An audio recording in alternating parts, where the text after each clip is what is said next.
Good evening, ladies and gentlemen. Welcome to the February 21, 2023 meeting of the Orangetown Plan and Zoning Commission. I am Commissioner Ozzie Parenti. Tom Tarenti. Kevin Cornell. Judy Smith. Jack Demerjen, zoning administrator. All right, thank you. On our agenda this evening, let's get started right away. Should be pretty brief tonight, but let's begin with item number 1, review of the minutes from the February 7th, 2023 meeting. Does everyone have those minutes, and has everyone had a chance to review them? I had a few changes. The first one's very obvious. I don't know if everybody picked up on that. I'm sure Commissioner Smith did, Got it. but I don't think Judy Williams was here. Neither was Judy Smith. Yeah, neither was Judy Smith. So that's, you got that, Jack, that Yes. change on page 1, right? All right. Anything else on page 1, or before we skip to page 2? All right. Just have some language to suggest on the first full paragraph on page 2. The cannabis regulations are being reviewed. I would say the proposed amendment to the cannabis regulations.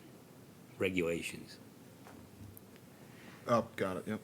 I mean, because all we're doing is talking about, a sort of minor amendment to the regulations. So the proposed amendment to the cannabis regulations, and then I would add after that, limiting the number of stores to 1 in town, because that's all it's about, really, is being reviewed, or are being reviewed by the planning authorities as they have a 35-day, take out the word window, a 35-day time frame to respond.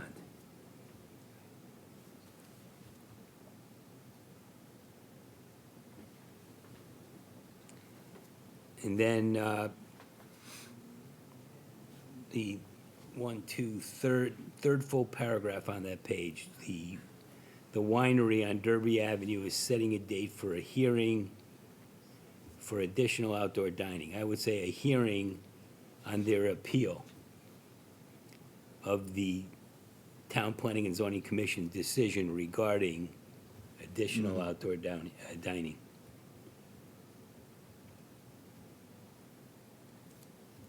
I just didn't want to make it seem like it was a hearing that Understood, yep. we're holding. Right. So what is the purpose of that? What, the purpose of what? Whether they're coming back, or they? No, yeah, they're not coming back in The- front of us. They're setting a date with the courts. So Okay. I, That's why I wanted to, that's what I think my change right, makes no, I clear. Got understood. nothing to do with the zoning commission at this correct. point. Okay, got it. I was just speaking last week with the attorney who's taken over for the case, Yeah. because Vinnie has that conflict. Yep. He was just letting me know that they're setting a date for their first hearing. Okay. All right, so again, it's, Court it's, date, that's, yes, yeah, that's it's where setting a I'm- date for a hearing on their appeal of the TPZC decision regarding additional outdoor dining of over 20-plus tables, et cetera. That's great. And then the only other thing, the next paragraph, Commissioner Kaplan read into the record the legal notice of the applicants, I would say the applications. And that was all I had.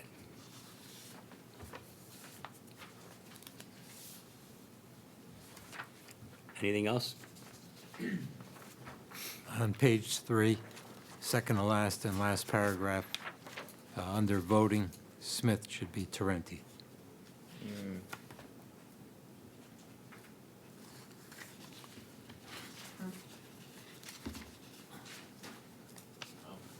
You vote when you're not here. Yes, on both, actually. What is this, Detroit? I mean, Chicago? Chicago. All right, is that it? Do we have a motion to approve the minutes as amended? Make a motion to approve the February 7th, 2023 minutes as amended. We have a Second. motion. It's been seconded by Commissioner Cornell. All those in favor? Aye. Aye. Abstain, I wasn't here. Commissioner Williams abstains. All right, next item on our agenda is old business. Just quickly on the solar arrays. I was doing some thinking on it. I know you were gathering some additional information, but I really think that if we were to add, solar arrays and/or, renewable energy, structures or whatever, as one of the specific types of structures that were regulated in the regular text, with a, proviso that they would not be allowed in the front yard setback. I think, we'd have all we needed to keep a handle on it. That's all that occurred to me right out of the box, but, we were gonna look at some other ones to see. Yeah, what I was able to get, there's really not too much there other than the front yard issue. Simsbury treats them, so I got the names of 5 places, actually from Michael, who spoke with us last meeting, from Prime Energy. Simsbury does it by special permit. Middletown does it just like anything else, like any accessory structure, a garage, a shed being put up. Farmington does it kind of how Commissioner Cornell was just saying. They have standard setbacks, but it's only held to behind the primary dwelling of the property. So no one really had very specific, lengthy, language for us to adopt. It really is, how does this commission feel they want to review them, if they feel the need to review them at all? And They are regulated, because they are a structure. they are regulated, but they're So not, they- they're not a special permit. No. Again, as of right now, It's not but, a special permit. but that's how other places have done it. I've kind of gotten a little bit of mix of everything depending on how we want to do it. What did I read? To get maybe I read it in what you sent, Kevin, but it talked about the size that would be necessary to take care of the electrical needs of a single-family residential dwelling. Wasn't it 25 by 65? or Yeah, Something it was like like that? That one was for that specific case where the homeowner that he was referencing, everything in his house is electrical. So that was, basically every single thing in his house was gonna be powered by that solar array, which is why it was one of the larger ones, he said. But it's a starting point. I mean, those could be the standard size that we see popping up around here. Right, but That sounds very large. it is, Yeah. to me, it's large, but if we're capturing it under the greater than, what's currently out, 306, is it 600? It's, well, because it's not a garage, it would Yeah, be that only 300, applies yeah. to a garage. Oh, okay. But what about accessory structures? Is it, Well, like a pool or a tennis court or. That goes to coverage on the property. that well, goes to that's- coverage? Well, one of Okay, them. but the garage is a structure, but a specifically enumerated structure with a square foot limitation. Yeah. Right, and that limitation for something like this would be 300 square feet. Okay, yeah, so if it fell in that 300 square foot one, but we can vary it, and it can't be in a front yard setback, I think we'd have everything we need. You know, Yeah. it- So you're saying keep it under, have 300. it fall in the same section as the 300 square foot garage that can be varied by a By- special permit? by a special permit, as long but limit it to, Yeah, exclude it also from the front yard. restricted from being in the front yard. Right. Limit to backyard, so behind the Well, dwelling, I mean, if that's what Rear we're. yard, In, limited to rear yard. well, that would be stating it as a positive, so that's probably better than me. I'm usually a negative person, so. Well, no, but you have two side Prohibited from yard. the Yeah, front You yard. have two only side yards, allowed, front yeah. yard and a rear yard, so. Right. Do we- And do and you from have a any- practical standpoint, you probably can't fit them in a side yard. Depends on the lot. Eh. Yeah, why don't we start with the rear Yeah, yard? that's fine, I can start drafting up some Do you language. wanna, yeah, start putting something together on Yeah, that? and I'll keep it simple. I'll Yeah. more just add it, like Kevin was saying, to the definition section where, any structure dedicated to, renewable energy, must be held to the same standards as any other structure, but secluded to the rear yard. There are other structures that, it occurs to me, we probably wouldn't want in front yards. And people even do windmills, wind turbines, small turbines now. I mean, if you want Really? a replica of In the town? Eiffel I Tower was not in your here, but front I was yard, looking at them in other people's regulations. Are So, we gonna enumerate all the things we well, don't we want? can't, you can't, the only thing we can't regulate is political signage, right? Correct. Well, we can't regulate Signage. the content of the signage. We can regulate size, shape, location, things Right. like that. But can you, it's interesting, someone wants to put a big steel sculpture in their front yard. Well, they're still limited by the bulk standards. But Well, if you wanted to what put would it be, coverage or setbacks? setbacks, Be height, both, yeah, it would be both. Yeah, and height, yeah. Yeah. and coverage, and, floor area, not floor Yeah. area. Yeah, lot coverage. Lot coverage. Lot coverage, your maximum is 10% in our So if you wanna residential put the zone, so. replica Eiffel Tower on your front yard, It'd still have the height requirements. height and setback. And setback. And that, coverage. and coverage, that Yeah. plus the square foot covered by that house and other structures can't be more than a greater X percent of the 10%, yep. total land area. So the bulk requirements would be the same, but we just want to seclude these to the back of the property. Yeah, but all I'm Which saying makes is, sense. but all I'm saying is there are other things that could go in a front yard Right. that we're not regulating. Right, I was just going to keep this at Yep. renewable structures. Mhm. Yeah, because who knows what they'll come out with next. They'll be under that. But those should be included in lot coverage also, no? Yeah, Solar but- panel, yeah, they will be. Yeah. Yep, So that, Yes. that should keep it under control, I for the think so most too, part. For the most part. But you still don't want them in the front yard. Right, right.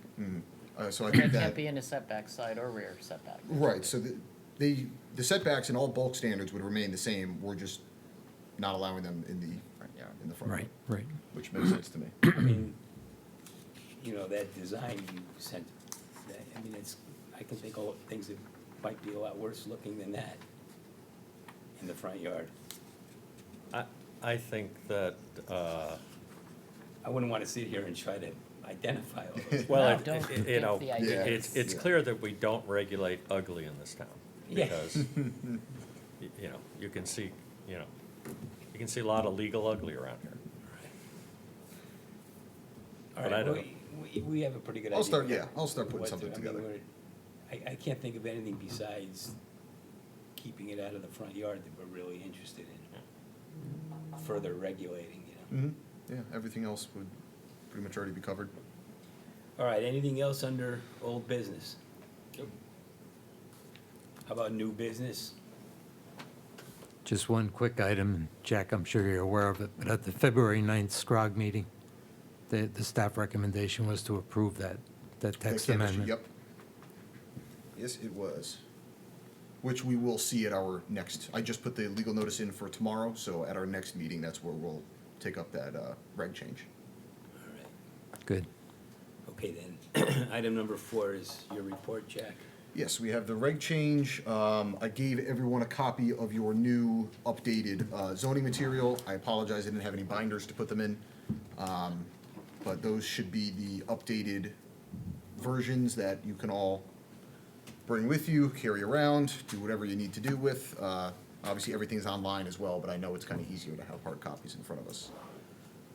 Okay, good, thank you. Other than that, I really don't have too much. All right, any questions for Jack, or?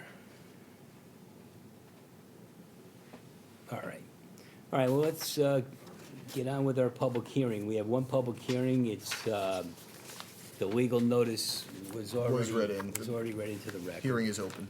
Hearing is open to the application for special exception permit or use submitted by Brian Cleveland Architects for the property known as 200 Indian River Road, and this is to convert an existing retail space to operate an escape game room under section 383-90A of the regulations.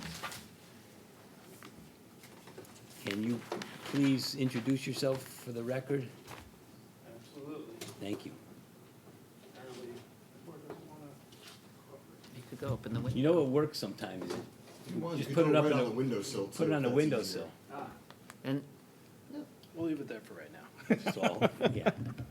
All right, Brian Cleveland with Brian Cleveland Architects. Here on behalf of Escapology, who is the franchisee of the location that's going to be going into the Christmas tree shops, 200 Indian River Road. The owner of the property, which is identified on the application, of course, is the property owner themselves, so that's the reason why that's on there. I'm sure we're all very familiar with kind of the hardship that that plaza is going through right now. They have a lot of vacant retail spaces within it. The proposed use is a escape room, or in the building code, they refer to it as a puzzle room. If you're not familiar with it, it's a series of rooms where up to 8 people are placed inside of what is considered a, quote, locked room. It's never actually locked. You can get out if you wanted to. But you have to solve different puzzles within the room that are hidden in order to be able to find the code or the key in order to allow you to get out of the room. In this particular location, they are looking at having 5 total rooms, each having up to 8 occupants in them at any one time. Only up to 4 of the rooms will ever be occupied at any one given time because of changeover and resetting of those rooms for the next group of people that are going to be coming into it. In addition to the occupants within the room, there's a small waiting area, but that primarily is only for the people that will be waiting for their turn to get into the room, go into the control center to get kind of a briefing on what the objective is of the room that they're going to be going into. So really, we only have about 32 visitors at any one time within the establishment. And on the busiest days, would have up to 4 staff in there in order to maintain it. We also do have a small party room. A lot of times, those parties tend to take up a couple of rooms during the party, so there should not be any real increase when they do have a party within the space of the normal 32 visitors that they're proposing within there. The area is about 4,000 square feet that they're taking over. It was the old Julia's Bakery location. The sign has been put down. The cooler that was in the back has been taken away. Based on the occupant load of the number of people within the establishment, we provided you with a calculation, our statement of use, where we believe that for every 3 occupants, there would be approximately 1 car needing to be parked during that time. So with the 32 maximum divided by the 3 per car, we have 11 parking spaces we feel are going to be needed for the visitors that are going to be participating, and then 4 additional parking spaces for the staff. So a total of 15 cars required for this location.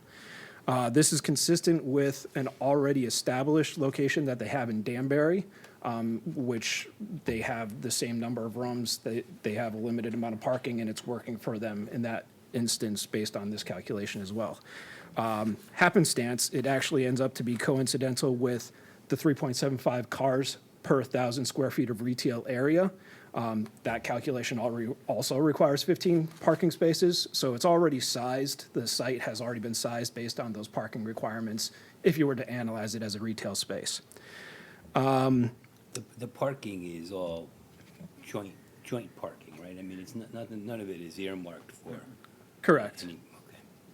Yeah, the site, certainly if you were to take a look at based on the square footage of all of the retail space that's there, even including the restaurant, you need about 600 parking spaces for the entire site based on the current And there's zoning over regulation. 800. And there's over 800. So parking should not be a concern for this location. And it would be a non-coinciding peak with the retail uses. Correct. All of the visitors to this location need to make an appointment. So there's not going to be anybody necessarily there just kind of loitering, waiting for their turn.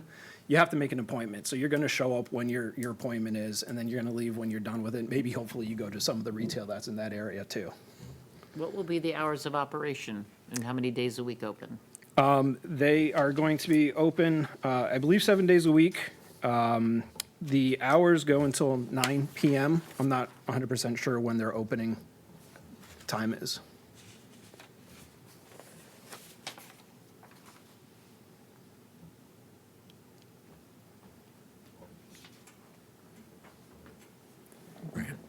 I'm just curious, Brian, this right-hand demising wall Yeah. doesn't look like it's continuous. Is that just a graphical error? Or Let me see. my curiosity couldn't help me?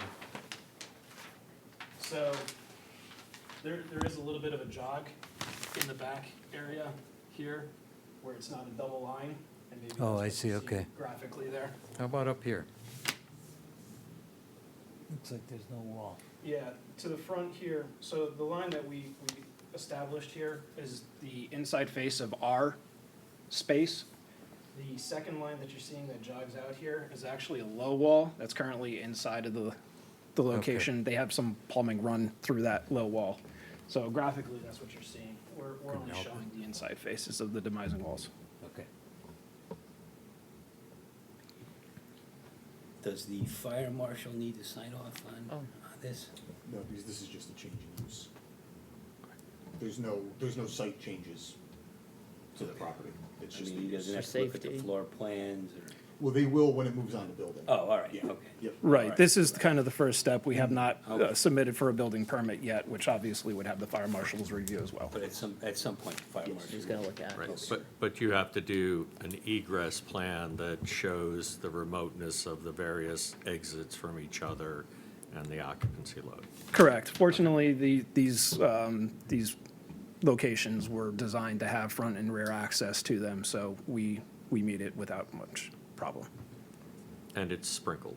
The whole complex is sprinklered, yes. What happens at the waiver station?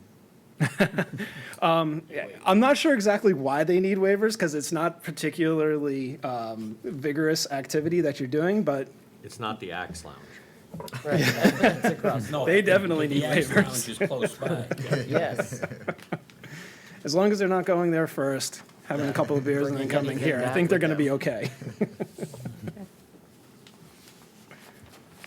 Okay, any other questions for the applicant? Okay, thank you. I think we're all set. Thank you very much. Should I go through the effort of calling for comment from the public? Seeing as how There might be it's not some, here? there might be somebody lurking Somebody around the hiding corner, under we the never chairs? know. All right, is there anyone from the public that wishes to comment on the application? Seeing or hearing none. I didn't get any. No, you have nothing, nothing came into you? Okay. sir. I'd like to make a motion to close the public hearing. I will Thank second you. that motion. We have a motion to close the public hearing. It's been seconded. All those in favor? Aye. Aye. Aye. All right. I mean, this type of entertainment use we've run across before. I mean, the Axe Throwing Lounge, the go-kart place, Golf lounge. the Golf golf lounge, lounge, right there. right there. It's, I think it's consistent with a retail shopping center type. And a permitted use in yeah. that zone. Yeah. Right.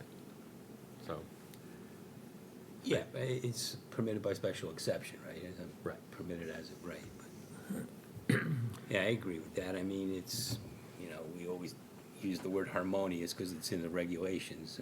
We usually are able to find that the proposed use is harmonious with other uses in that center. That's certainly the case here, I think. No other issues that no no parking issues, no traffic issues, nothing like that, nothing that gives me any cause for concern anyway. Tom, I don't have any problem with it. It's straightforward. Judy? Yep. All right then, is someone prepared to move that we approve the application? I'll make a motion, we approve the application for special exception permit of use submitted by Brian Cleveland Architects for property known as 200 Indian River Road. All right, we have a motion, do we have a second? Second. Motion's been seconded. All those in favor signify by saying aye. Aye. Aye, okay. Welcome to Orange. All right, that's pretty much it for tonight on our agenda. Somebody prepared to move that we close the meeting? Paul's not here, we might have to stay here forever. Yeah. Motion to adjourn us. Motion to adjourn. We have a second? Seconded. All those in favor? Aye. Aye. Okay, thank you very much.